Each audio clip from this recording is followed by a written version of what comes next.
Hi friends, this is Srinivas. We're looking at enterprise job portal, right? So TSPSC నుంచి group 4 application అయితే రావడం జరిగింది కదా.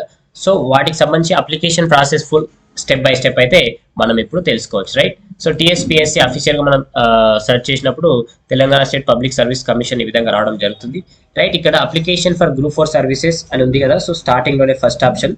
So ఇది మనం అయితే సెలెక్ట్ చేసుకోవాల్సి ఉంది.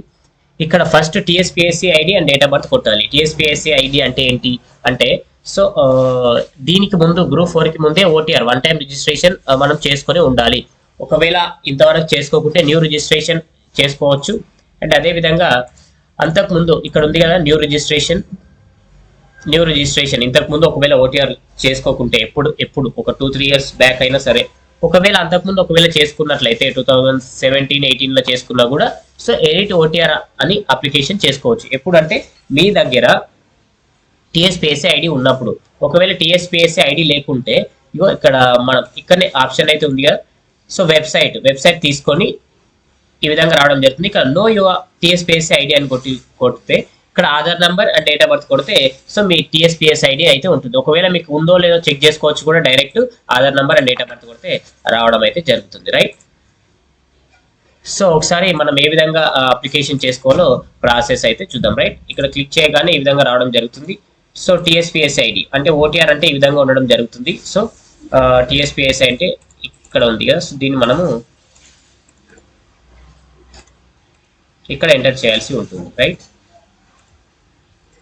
అండ్ డేట్ ఆఫ్ బర్త్ మీద ఏది ఉంటే అది కొడితే వస్తుంది.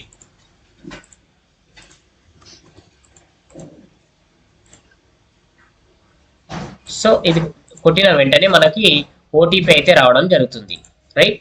సో క్యాప్చా విత్ ఓటీపీ కొట్టేస్తే సరిపోతుంది, రైట్? ఓటీపీ అయితే ఎంటర్ చేసి సో వెరిఫై ఓటీపీ కొట్టేస్తే మనకి ఈ విధంగా అయితే రావడం జరుగుతుంది, రైట్? సో నోటిఫికేషన్ ఒకవేళ ఇంతవరకు ఎవరైనా చదవని వాళ్ళు ఉంటే, ఇన్ఫర్మేషన్ తెలుసుకోవాలనుకుంటే కూడా మనం ఇక్కడ క్లిక్ చేస్తే క్లిక్ చేయాలి ఫర్ నోటిఫికేషన్ ఉంది కదా. సో నోటిఫికేషన్ అయితే రావడం జరుగుతుంది. సో ఇప్పటి వరకు ఎవరైనా చదవలేరు ఉంటే వాళ్ళు చదువుకోవచ్చు. సో నోటిఫికేషన్లో ఫుల్ డీటెయిల్స్ అయితే మనకు అందిస్తాం, రైట్? మనకు వేరియస్ పోస్టులు అయితే ఉండడం జరిగింది. సో వాటికైతే మనకు ఓన్లీ డిగ్రీ గ్రాడ్యుయేషన్ అయితే ఖచ్చితంగా ఉండాలి, ఇంటర్ పైన అయితే లేదు. అండ్ అదే విధంగా డేట్ ఆఫ్ బర్త్ వచ్చేసి 18 to 44 ఇయర్స్ వరకు అయితే ఉండడం జరిగింది ఏజ్. అండ్ అప్లికేషన్ ఫీ వచ్చేసి 200 రూపీస్ అయితే ఉండడం జరిగింది. ఒకవేళ ఆల్రెడీ గవర్నమెంట్ జాబర్స్ అయితే +80 ఎగ్జామ్ ఫీజు ఉంటుంది.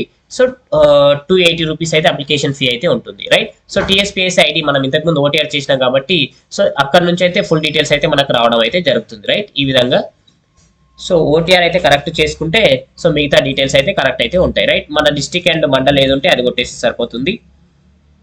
అండ్ ఫుల్ అడ్రస్ అయితే ఇవ్వాల్సి ఉంటుంది,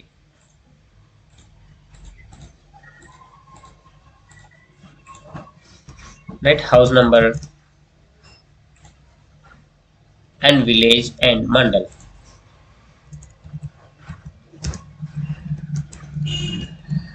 సో మీ ఫుల్ కంప్లీట్ అయితే అడ్రస్ అయితే ఉంటుంది కదా. సో అదైతే ఎంటర్ చేయాల్సి ఉంటుంది.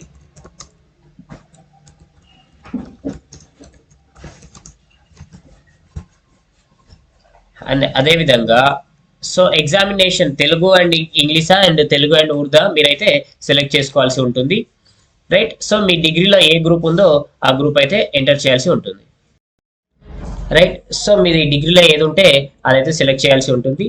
And post code do you possess bachelor's degree in commerce ఉంటేనంటే ఎస్ అని, ఒకవేళ మీకు కామర్స్ లేకుంటే నో అని పెట్టేస్తే సరిపోతుంది, రైట్? మనకు కామర్స్ లేదు కాబట్టి నో అని పెట్టేస్తున్నాం. అండ్ అగ్రిగేట్ అంటే అందరు మినిమం 50% ఉందా అని అడుగుతుంది, రైట్? సో 50 మీకు ఎంత పర్సెంట్ ఉంటే అంతా పెట్టేయచ్చు, రైట్? అండ్ బీకామ్ కంప్యూటర్స్ ఒక సబ్జెక్ట్గా మీకు ఉందా అంటే ఉంటేనేమో ఎస్ పెట్టచ్చు, లేదంటే నో పెట్టచ్చు. అండ్ హైట్ 167 ఉండాలి. అండ్ మెన్ అయితే పురుషాభ్యర్థులకు అండ్ 86.3 అయితే చెస్ట్ ఉండాలి. ఏదంటే పోస్ట్ కోడ్ నెంబర్ 95 ఇక్కడ మనకు పోస్ట్ కోడ్స్ ఉన్నాయి కదా, రైట్? ఏది నోటిఫికేషన్లో చూసినట్లయితే మనకి పోస్ట్ కోడ్లు అయితే ఉన్నాయి, రైట్? జువినీ కలెక్షనల్ సర్వీస్ అనేది ఉంది, సూపర్వైజర్స్. సో దానికైతే ఖచ్చితంగా హైట్ అండ్ వెయిట్ కూడా అడగడం జరుగుతుంది, రైట్? సో మనం ఎస్ అని పెట్టినాం. సో మనం వీటన్నిటిని సెలెక్ట్ చేస్తారంటే ఈ పోస్టులు అన్నిటికీ మనకి రైట్.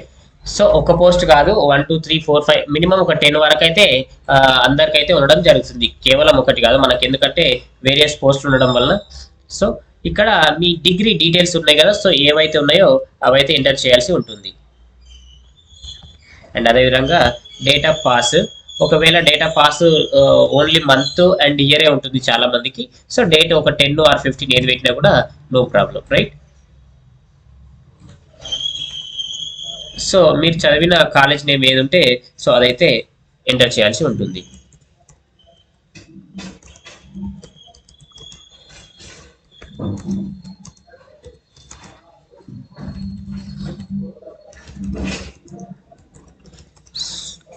సో యూనివర్సిటీ ఏది ఉంటే అదైతే పెట్టేస్తే సరిపోతుంది. అండ్ డిస్టిక్ ఏది ఉందో ఆ కాలేజ్ డిస్టిక్ ఏది ఉందో అది పెడితే సరిపోతుంది, రైట్. సో బీసీ వాళ్ళకి నాన్ క్రీమ్ లేయర్ కూడా ఉంటుంది. సో క్యాస్ట్ ఉంటే క్యాస్ట్ తో పాటు నాన్ క్రీమ్ లేయర్ ఉంటుంది కదా, సో నాన్ క్రీమ్ లేయర్ ఉంటే అది పెట్టేసేయండి, లేదంటే దాని ప్లేస్ లో మనకి క్యాస్ట్ పెట్టిన వస్తుంది, లేదా నో పెట్టినా కూడా మనకు వస్తుంది. సో నాన్ క్రీమ్ లేయర్ అంటే మనకి కొంచెం పర్సెంటేజ్ అయితే ఉండడం జరుగుతుంది, రైట్. సో మనకి సెంటర్స్ అయితే 12 పెట్టుకోవాల్సి ఉంది. సో వీలైనంత తొందరగా మీరు అప్లికేషన్ చేస్తున్నట్టే మీకు దగ్గరలో ఉన్న సెంటర్స్ దొరుకుతాయి. లాస్ట్ డేట్ వచ్చిందంటేనంటే సో దూరం పడతాయి. సో తెలంగాణలో ఉన్న అన్ని జిల్లాలలో అయితే మనకు ఎగ్జామినేషన్ సెంటర్స్ అయితే ఉన్నాయి. సో మీరు ఒకసారి చూసుకొని సో పెట్టేసుకోవచ్చు, రైట్. సో ఈ విధంగా మీకు ఏవైతే దగ్గర ఉన్నాయో అది పెట్టుకోవచ్చు, రైట్. 12 అయితే ఖచ్చితంగా పెట్టుకోవాలి, ఏదో 1 2 పెట్టుకోవడానికి అయితే మనకైతే ఆప్షన్ అయితే లేదు, రైట్.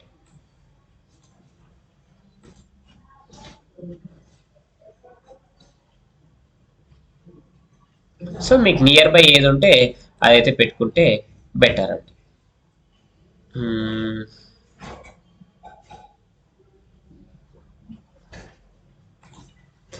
సో అన్నీ అయినాక డిక్లరేషన్ యాక్సెప్ట్ చేసి ప్రివ్యూ చూసుకోవాలి ఒకసారి.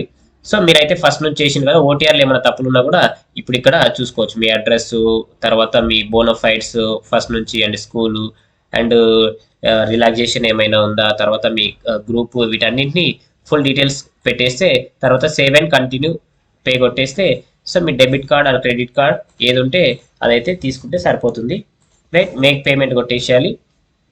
సో ఓటీపీ అయితే రావడం జరుగుతుంది కదా, సో ఓటీపీ ఎంటర్ చేస్తే మనకు అప్లికేషన్ ఫామ్ అయితే రావడం అయితే జరుగుతుంది, రైట్. సో నెట్ బ్యాంకింగ్ కూడా యూజ్ చేయొచ్చు, అండ్ ఈ కార్డు కూడా యూజ్ చేయొచ్చు, right. So click here to download PDF. So ఇంతే ఫ్రెండ్స్, మన వీడియో మీకు నచ్చినట్లయితే ఖచ్చితంగా లైక్ చేయండి, షేర్ చేయండి, కామెంట్ చేయండి. Do subscribe our channel. Thank you, have a nice day.